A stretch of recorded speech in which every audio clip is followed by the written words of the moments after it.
would my life be better if I were thinner? Now, I know some of you are now going to tell me that a lot of people have already covered this video. I know, but I do believe there are some gaps within what other people have said that I can point out. Also, I would like to add my own 2 cents to this regardless of other people maybe saying similar things to what I am about to say. So to answer this lady, yes and no. Let's start with the no though. No in that you are free to choose and do whatever you want with your life. However, there are consequences and accountability, which leads on to entitlement and what you believe you are entitled to from those who have worked hard to think of other ways to keep you alive for longer. Yes, your life will be better because we are an aging nation and surely you would want to do more to protect what you have as health for as long as possible. Being obese or overweight or morbidly obese is not healthy. I'm not now saying we should go to the extreme of being as healthy and ridiculously fit as possible because that's not what I want to do. But we are in a position where we can do little bits here and there to look after our bodies for as long as we can before the effects of age do eventually catch up with us, or illness.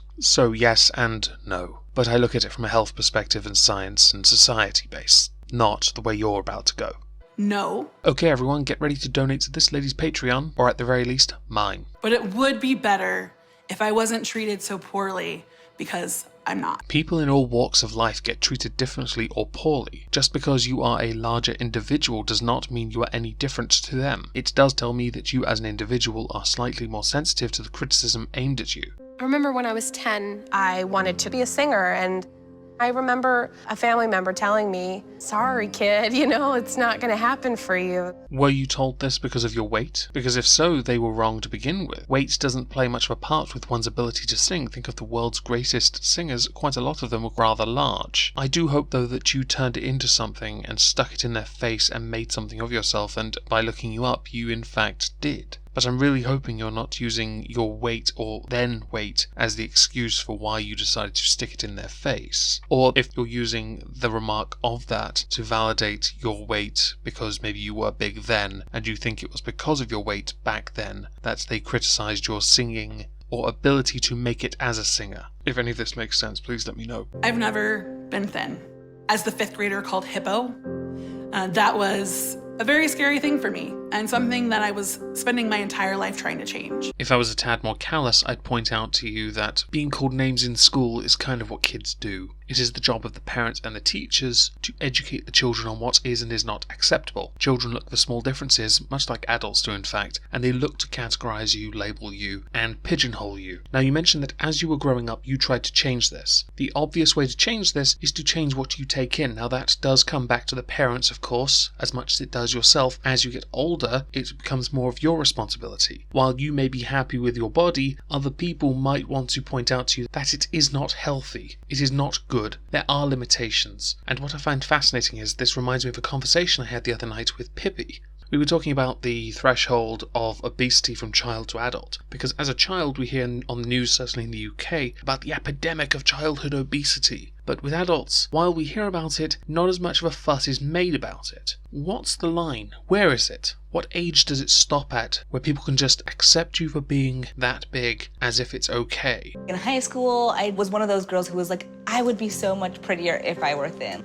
If I could just reach that one last level, my life would be perfect. I promise you this, what you are saying is not exclusive to those of the larger persuasion. This is something that we all experience at some point in our lives, where we wonder if our body is the best it can be, if we look the best we can be, if we fit in because of how we look. Male or female, we all suffer from some kind of body image issues. It was a target for people to make fun of or, bash.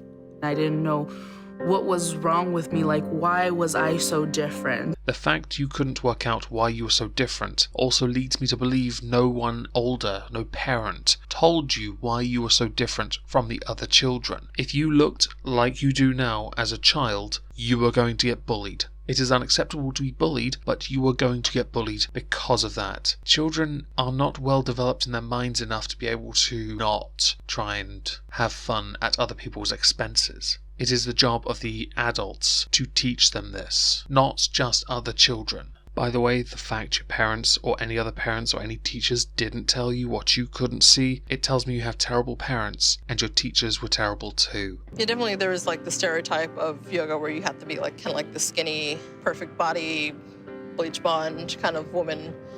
I definitely am not that. Two things. Firstly, congratulations, you are a flexible lady. I'm not built like you at all, and I could never get into those positions. Second, I want to read a short passage from something. It is an article that labels the 3 worst exercises that cause aging. The third one is yoga. The passage reads, yoga has been around for thousands of years, and it's still around after all this time because it's very effective for things like improving your inner conscious, mind-body connection, and spiritual health. However, it should not be considered an effective form of exercise. Sure, some movements are difficult and physically challenging, like your movement that you showed earlier, but strictly physiologically speaking, yoga lacks the necessary components to stimulate your body to build lean muscle, burn fat, and most importantly, trigger your youth-enhancing hormones to help slow aging. Aging, considering your size, terrible. You do not want that. Not saying don't practice yoga, by the way. We're countering a lifetime of learned hatred. That hatred is born out of a somewhat natural revulsion towards being overweight by the majority of people who are not overweight. You can't love your body for what you hope it turns into without actively loving it for what it is today. I don't think you're right. With hard work, you can definitely get the body you want, and with enough money, you can get the surgery to get the body you want. Desire. Granted, not everything will be healthy, but you will look how you want. People can easily get gastric bands for free. That will certainly get the weight loss, and that can be done on the NHS if you are considered distressed enough, along with getting the surgery to have the excess skin removed. Your message is not a good one. I can see why you'd want people to be comfortable the way they are now before they maybe pursue trying to get a better body, or upgrading or downgrading or changing, altering, whatever you want to call it. But I don't think it's the right thing to say. The only person who should be defining me is me. Based on what you said earlier, I have the sneaky suspicion you are always defining yourself and ignoring the advice of others because you apparently were not told by adults what you were doing then, which was overeating and not exercising, was not healthy for you. But you are correct in that it should be you defining who you are and not anyone else. Do it. Do it!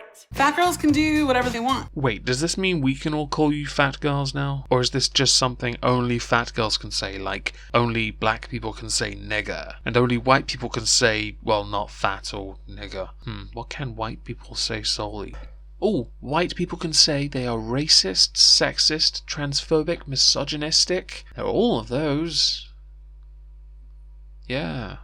There's my book! You can do yoga, you can do rock climbing. Fat girls can run, fat girls can dance. Fat girls can have amazing jobs. I'm not sure what the message is, but I do feel like it's remarkably sexist you not including fat men. Just thought I'd point it out. I would say that while it's great that you are able to do all these things, although the rock climbing, that was special, I would say that there are limitations to what you can do in life because of your weight. You mentioned you can do yoga. Yes, you can, but you're going to age quicker. Yes, you can work, but there are certain jobs you're not going to be able to do because you're too big to do the job.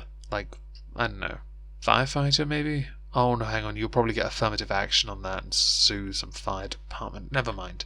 We can walk runways, we can be on the cover of magazines. Yes, you can. You can do both of those, and that's fantastic, but they are not going to be seen by a larger audience. There are clothing manufacturers and clothing company sellers like New Look who are promoting this body positivity with people like Tess Holliday. The same Tess Holliday who takes photos of herself stood next to a treadmill, with supposed sweat on her forehead claiming to have used it. Compared to the plethora of thinner models I can think of, there are only maybe 2 body positive ones I can think of, one of being the aforementioned Tess Holliday, the other being Ashley Graham, who has been criticised for losing weight. Like she's not promoting body positivity because she has decided to lose weight. Now take a wild guess who was aiming that criticism at Ashley Graham. Not that it would be hard to Google search it or look through Twitter, but just take a wild guess. I thought I couldn't wear a bikini. I can, and I love it. I had intended to say something truly callous here, but you did make quite a valid point. You should be free to wear whatever you want, but people should also be free to judge you, well, not judge you, but speak their minds if they see something that isn't right. That doesn't mean they see you in a bikini and think, oh my god, that's disgusting. No, I mean if you do not look healthy, someone should tell you. Because clearly, body positivity can only go so far before you just look like someone who could have a heart attack at any moment.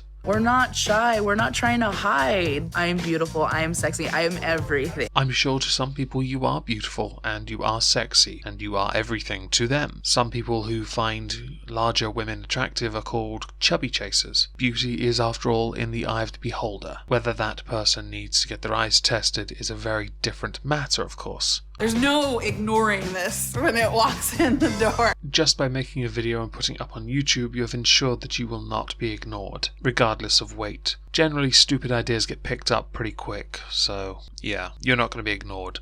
That's a pretty powerful thing for me, especially when you've been taught your entire life that you need to hide or shrink or disappear. It is truly terrible that people get bullied, but what is even worse is when people who do get bullied don't understand why they were being bullied, or are so blinded by it they cannot see the very obvious statement in it. For example, with you mention hiding or shrinking. Shrinking is a very unusual word to choose. Losing weight would be the correct term. Hiding, I don't quite understand that unless you played hide and seek and thought that they were never going to find you. I'm not making the obvious joke there, it is too easy.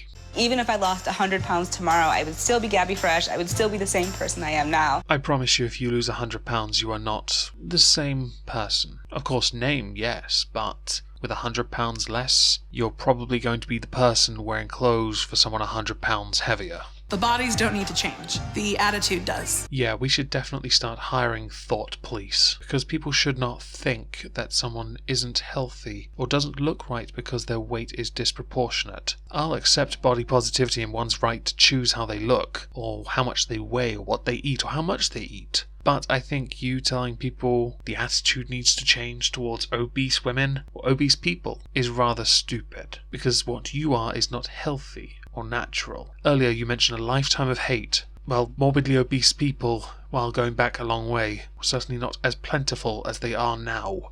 I've spent so many years feeling uncomfortable in my own skin. It's time for me to be happy and never have to look back.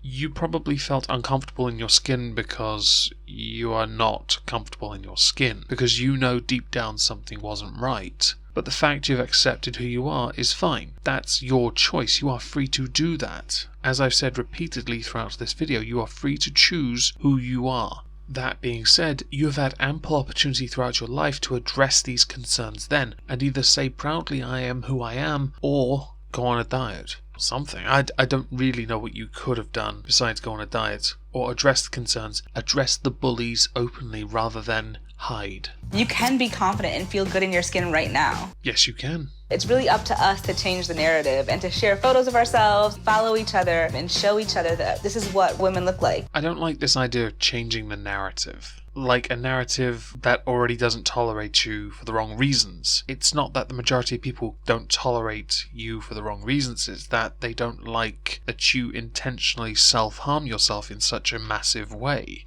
Also, seriously, when are you going to feature any men in this? Is this solely for fat girls that got bullied in school? What about the guys? I know plenty of guys that were fat in school and they took a pasting. The majority, however, decided to lose weight and have actually gone on to become quite successful, but still, they deserve a fat acceptance movement too, and not to be sat at the back of Weight Watchers. We are breaking the internet. Like, that's what we want to do. We're going to break the internet, that's what we want to do. I'm not saying it. But if you want to break the internet in a manner similar to Kim Kardashian, I challenge you to get naked and put a champagne glass on your ass. Loving yourself is not a destination, it's a journey. Huh, just like wanking then.